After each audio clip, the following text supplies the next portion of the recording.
Hello, everyone. I'm Cheldin Barlett-Rumor, and this is it. Welcome back to This Is It TV. I am spoiled time and time again with our next guest. I want for him to introduce himself, his first and last name, and all that he is up to.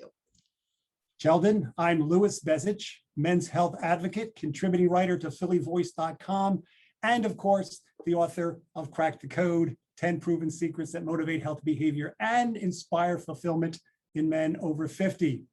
Great to see you. Great to see you. Great to see you. I cheated a little by asking you what we were talking about today, and I'm super, super excited about this topic because I admittedly don't know enough, and I want to dive on into it. So what are we talking about today?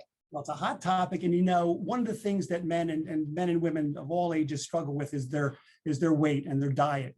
There are literally thousands of diet programs out there, and it's no secret that it's tough to choose and what do I look at and whatever. Yeah. And so what I've gravitated to, and what is I think sort of a hot topic right now, but has been around for a long time, is what we call plant-based diets or plant-forward eating. Yeah. And that simply means, and the key there is, and what's attractive to me is that it's not an all or nothing proposition.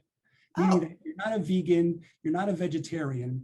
A plant-based diet certainly emphasizes vegetables, fruits, nuts, beans, whole grains, things of that nature. Yeah. But it doesn't mean you can't eat poultry, you can eat fish, and you can have a little piece of meat occasionally. The key is portion control and the proportionate share of the poultry or the meat in relation to the fruits and the vegetables. So you want to have on your plate, to make it very simple, instead of having, the piece of meat, the steak, dominate the plate, right? Like take up 2/3 or almost all of the plate. You want to have the fruit, the vegetables and the grains and such occupy 2/3 of the plate and have the meat or the poultry 1/3. So it doesn't dominate. So you can still have it, satisfy that desire. And I like that because it's practical.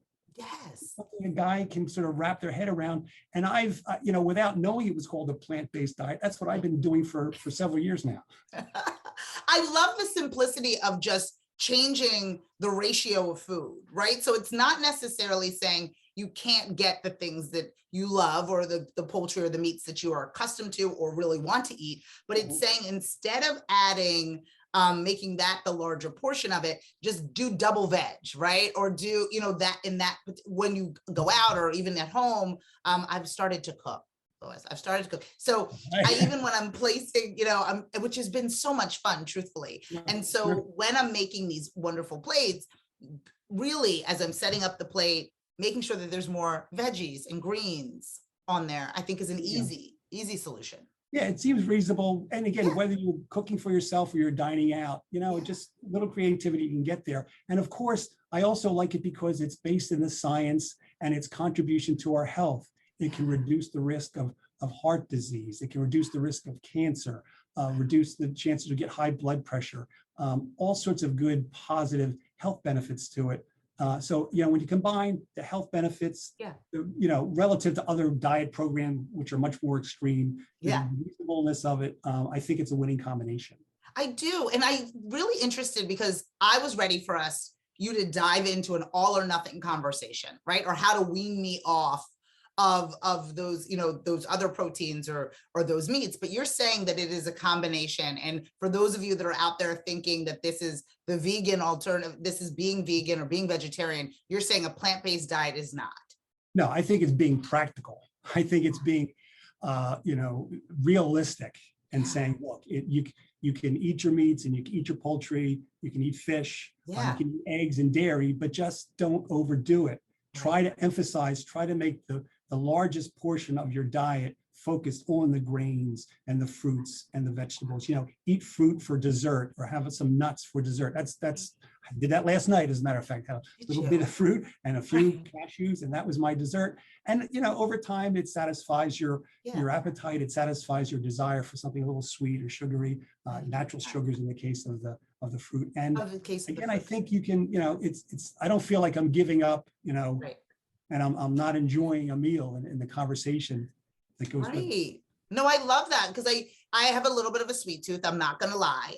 But I do love pineapple, and I do love, a number of different other fruits that we Sure. make, the tangerines and those types of things, the cuties. I keep them around to kind of satisfy that sweet tooth whenever it is that I would rather have a sundae. I try to make sure that I put some fruit in my mouth to kind of satisfy that sweetness. I think that that's what it is. And what you always bring to us is a sense of practicality of like, okay, how are we going to do this? Yes, this is a really great idea, and this is what we should be doing, but how do we incorporate it into our lives? And fruit and some almonds or some nuts, I think, is a really great way to be able to do it. Now, you've said that you've been doing this subconsciously for a long time, or did you not know? I've been graduating to, I eat a lot of salmon, I eat a lot of shrimp.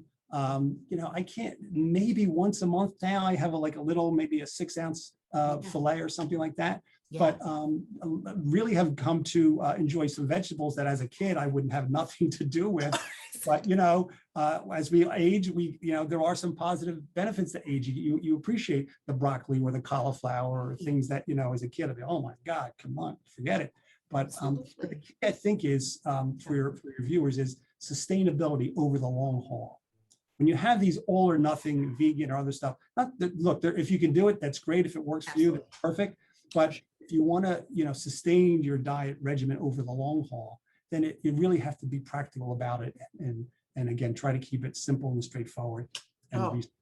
I love that. I love that. I've been adding some seasonings to my vegetables, you know what I mean? In the event that they're too bland, or in the event that they're not, giving you that extra kick, just giving a little bit of seasoning to them as well. Light little bit of oil just to kind of toss it up and just make it into a proper side, as opposed to like a sad pile of broccoli. Oil is that's the Mediterranean diet is a subset of plant-based. And so olive oil is very big. Okay, good. Well, see, I'm moving in the right direction. See, either you teach me or you confirm some things for me each and every time we get together. So it's a plant-based diet for you. I'm going to do my best to move us all, the Rumor household, into that direction for that accountability and ensuring that I'm feeling a little better each and every day. That's so wonderful. Thank you so much. That was so yummy, so good. Now I have to plan my dinner for this evening. But in the meantime, if people want to get in touch with you, my friend, if they want to follow, fan, and like you, where would they find that information?